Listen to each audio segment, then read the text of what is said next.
Postman Pat, and his black and white cat. Early in the morning, just as day is dawning, he picks up all the post bags in his van. Postman Pat, Postman Pat, Postman Pat, and his black and white cat. All the birds are singing, and the day is just beginning. Pat feels he's a really happy man. Everybody knows his bright red van. All his friends will smile as he waves to greet them. Maybe you can never be sure. There'll be knock, ring, letters through your door. Postman Pat, Postman Pat, Postman Pat, and his black and white cat. All the birds are singing, and the day is just beginning. Pat feels he's a really happy man. Pat feels he's a really happy man. Pat feels he's a really happy man. Boom, boom, boom, boom, boom, boom. What a lovely day, said Pat to Jess as they drove along the valley on a fine sunny morning.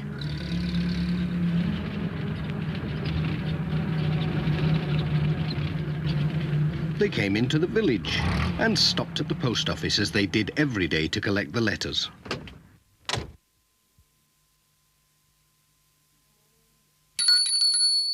Good morning, Pat called. Morning, Pat, said Mrs. Goggins. Looks like a busy day for you. Lots of letters and parcels. Well, at least it's a nice day for it. That's odd, said Mrs. Goggins. Most of the post seems to be for Katie and Tom Pottage. Ah, but of course it's their birthday. Oh, so it is, said Pat. Won't they be excited when they see all these parcels? They are lucky. I remember when I was their age, waiting for the post. Hey, I'd better be on my way. They'll be looking out for me. Well, I'll be off. Goodbye. Boom, boom, boom, boom, boom, boom.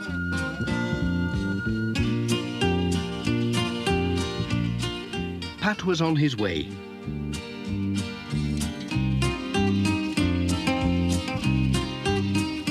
Before going to the Pottages, he had to call at the village school.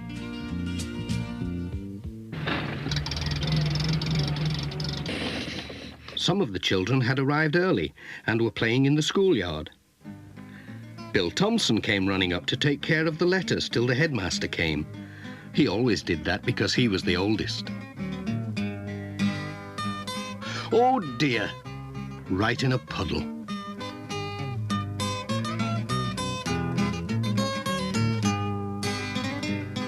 Sarah and Lucy Selby asked Pat if he was good at hopscotch because they'd just had new lines painted in the yard.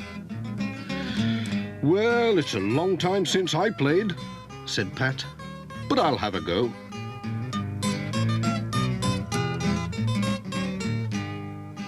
Let's see now. He was quite good at it. Whoops! Pat was enjoying the hopscotch so much he almost forgot the time. Hey, I'll have to be going. We can't have the post being late, can we? Especially today. Bye-bye, Pat. Goodbye.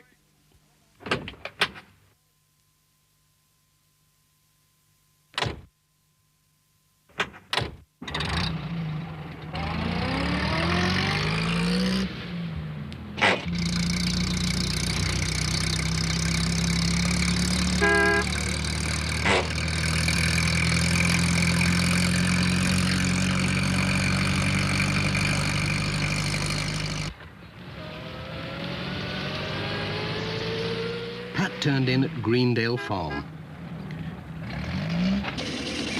Katie and Tom saw him coming and ran to meet him. They were so excited they couldn't wait to see what Pat had brought them. They're twins, you see, so it was a double birthday. Pat wished them a happy birthday, then took a letter to their mother.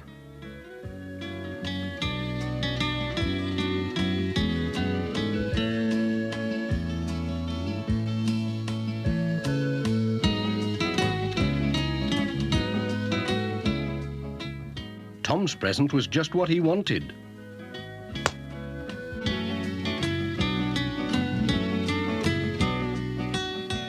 But Katie didn't seem very pleased with hers. "What's up with Katie?" asked Pat. She's wrong side out today," said Mrs. Pottage. "She's lost Sarah Ann." "Sarah Ann? Is that the little doll she takes to school?" "She takes it everywhere. She's lost without it. I don't know what we'll do if it doesn't turn up." "Oh, it's sure to turn up somewhere." "Trouble is, it could be anywhere. We went to see Aunt Alice yesterday and called at lots of places. She could have left it anywhere." "Don't worry, I'll look for Sarah Ann," said Pat. "I might come across her. I'm good at finding things, you know." "We'll get her smiling again, you'll see. Cheerio." Come on, Jess. We've work to do.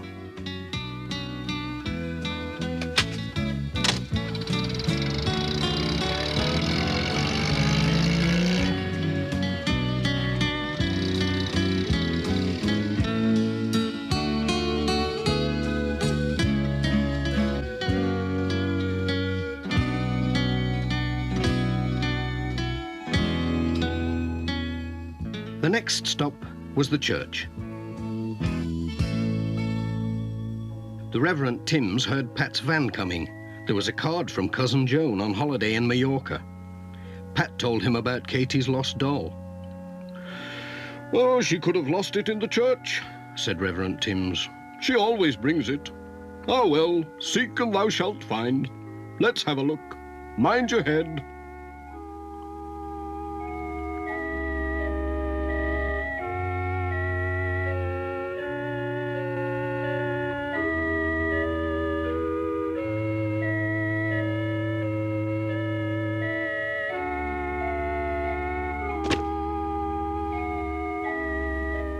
"Found anything?"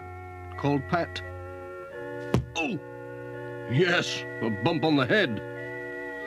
At last the Reverend Timms did find something, but it wasn't Sarah Ann.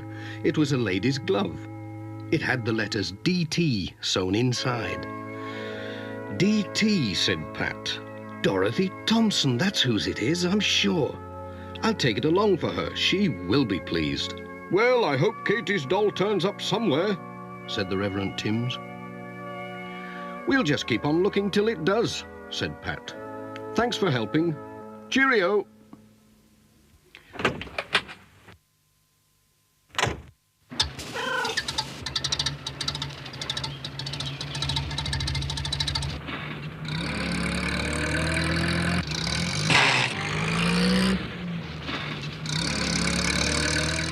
When Pat and Jess arrived at Thompson Ground, Mrs. Thompson was out with a basket collecting the eggs.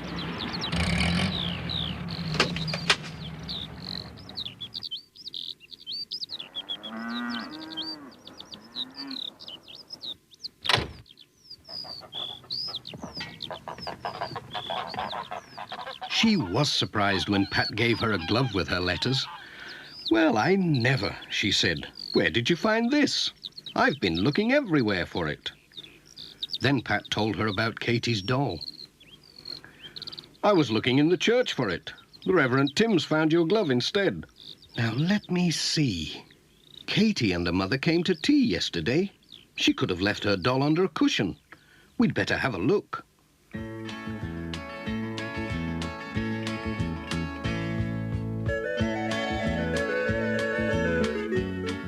They searched everywhere. Mrs. Thompson found something, but it wasn't a doll. It was a penknife. "Hey, that looks like Ted Glenn's knife." "Goodness knows when he left it here," said Mrs. Thompson. "Would you take it along for him? He will be pleased to have it back." "Yes, I'll take it."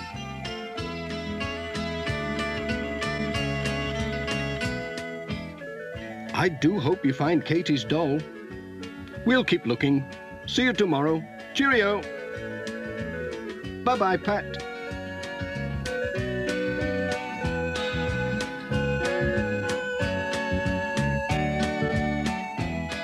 "What a day," said Pat to Jess. "We found a glove and a penknife but no Sarah Ann. I wonder if there's any chance of finding her at Ted Glen's.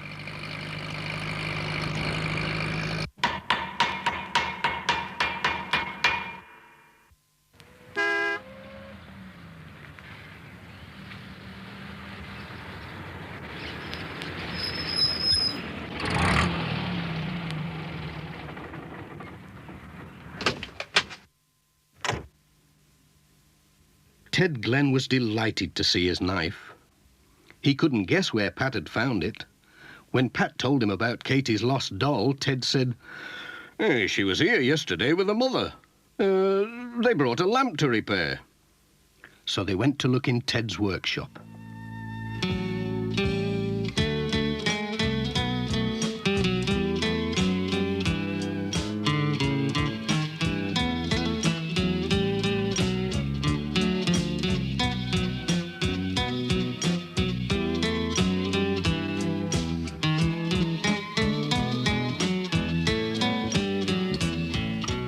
They didn't find the doll, but Ted found a watch that he'd forgotten he had.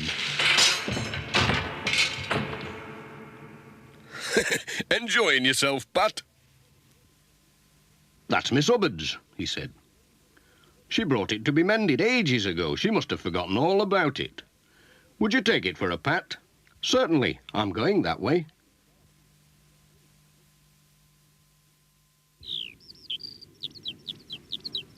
"I hope you find the lassie's doll," said Ted. "So do I," said Pat. "I seem to be able to find everything else. Bye, Ted." "So long, then."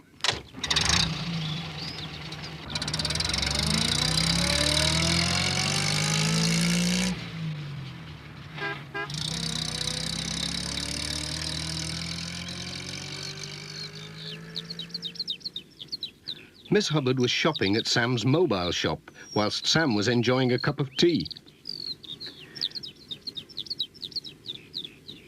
Miss Hubbard was surprised to see Pat, and even more surprised to see her watch. Pat told them all about Katie's lost doll, but they hadn't seen it. "Poor Katie," said Pat, "and on her birthday too." "I know. I'll take her a box of chocolates. That'll cheer her up." "Aha! Sarah Ann. So that's where you've been hiding all this time." "It's Katie's doll," said Pat. "I found her when I wasn't looking for her, sitting behind the chocolates." Sam was amazed. That child gets everywhere. "I'll take the chocolates anyway," said Pat. "They'll make a nice birthday present."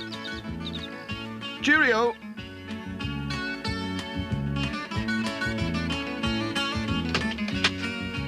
"Here she is, Jess. Keep an eye on her."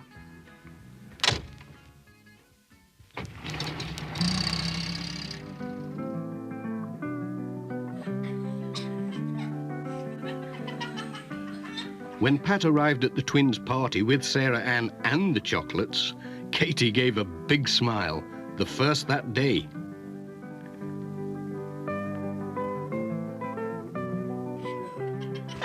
Jess joined in the party, and Pat had a piece of cake.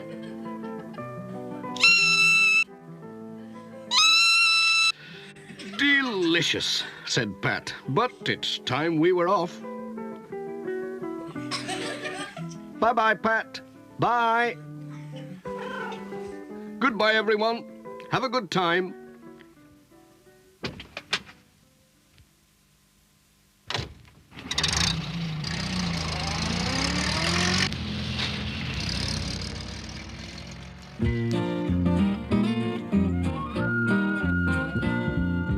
Postman Pat, Postman Pat, Postman Pat and his black and white cat.